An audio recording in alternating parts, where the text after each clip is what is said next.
All right, let's try this again. This will be the third time, and if this doesn't work, then I give up. Can somebody out there tell me if the sound is working? Because on the first two attempts, I had no sound. I'm not going to go long if I have no sound, so I got to wait for somebody to catch up and log in. Joe, I'm counting on you. I know you were watching earlier.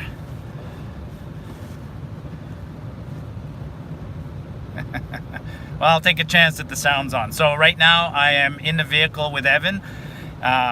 We met at the Mount Norquay ski resort, which is one of the smaller, not one of, the smallest resort in Banff. There's 3 resorts close to Banff: the Lake Louise, Sunshine, and Norquay.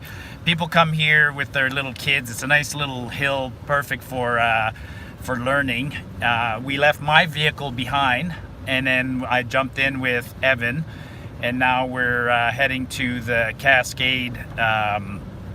Well, we're going to take the Minnewanka Lake Road and then head up to the Cascade Trailhead and take off from there on our 4-day trip. Day 1 is pretty straightforward. It's only 7 or 8 kilometers. So having a bit of a late start like this right now is not a big issue. The sun came up at about 8:29, gets over the mountains at 9 o'clock. I've explained before, it doesn't matter that technically we have 8 hours of daylight, but the problem is the sun never gets very high over the horizon here in the northern latitudes. And what happens is, while we're hiking, even though it's daylight, the sun often tucks behind mountains, and then especially when we're in valleys and we don't see a lot of sun, so it gets cold. So the sun is out, but we'll still feel cold.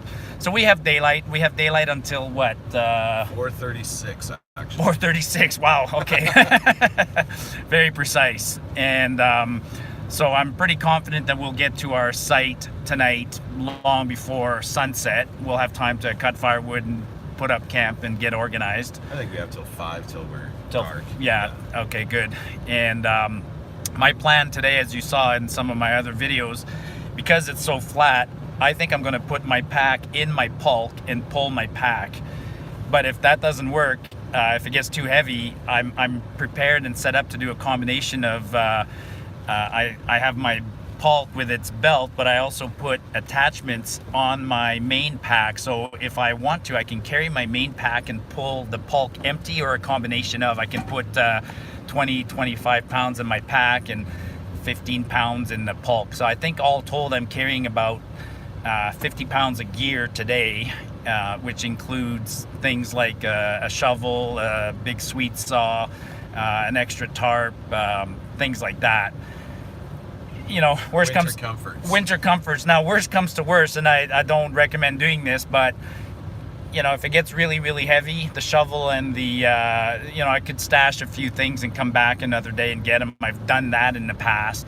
It's not the end of the world. The shovel cost me $40-50, and the saw cost me $20. You know, leave it hanging on a tree for the next guy who comes around.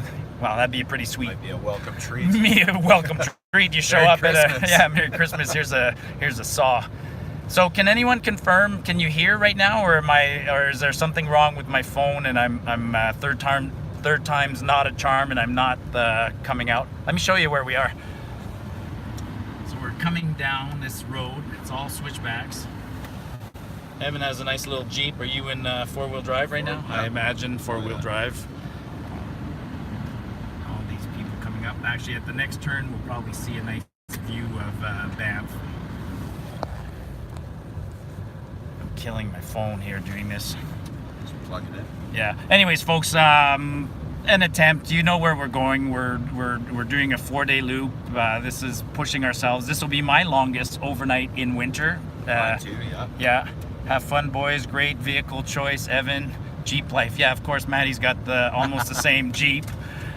Yours is 4 doors, I think, eh, Maddie? He needs the extra room for the dogs. True. Yeah. He's got kids, I don't. Yeah. Not yet, anyways. No, what kids? Oh, no, yet. No, he doesn't have kids. But No, he he's has got dogs. dogs. Yeah, dogs. Yeah. All right, guys. Yep, 4-door, longer wheelbase. Okay, the fact that he's answering means that. He can hear us. Okay, well, let's stay live a little bit longer then. It's the start of the month. I got a lot of data. Now we're coming back. Right now, this is. That wasn't an accident here when I came by. No, that happened in the last 5 minutes. Wow.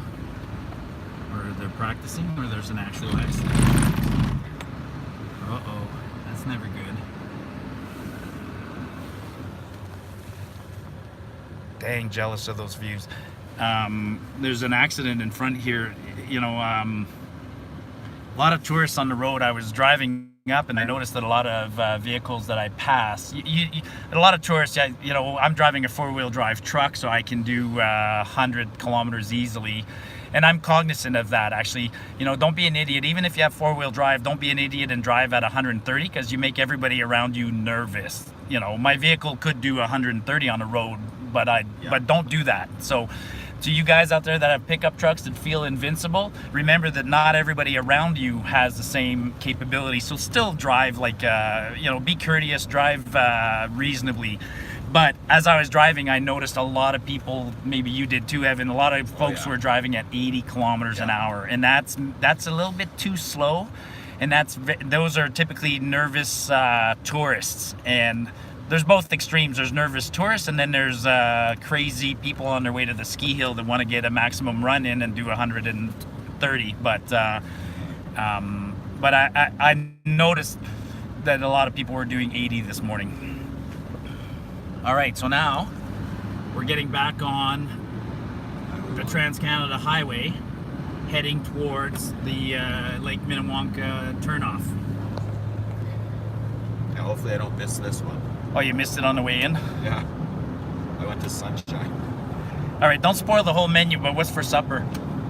Tonight we're going to do a casual surf and turf under Cascade Mountain. Woo! Casual surf and turf. So that means... So steak and seafood. So Steak we're and doing seafood. Flat iron steak, lobster ravioli, and I'm going to cook broccolini stuffed inside a bone marrow. Jesus. Yeah. What? For me, surf and turf on the trail would have meant Tuna. a can of tuna Spam. and some Spam. Yeah, that'd be a surf and turf. We're going to change that up. All right, folks, I'm going to sign off so that this video can upload properly, and then we'll see you in 4 days. Cheers, everyone.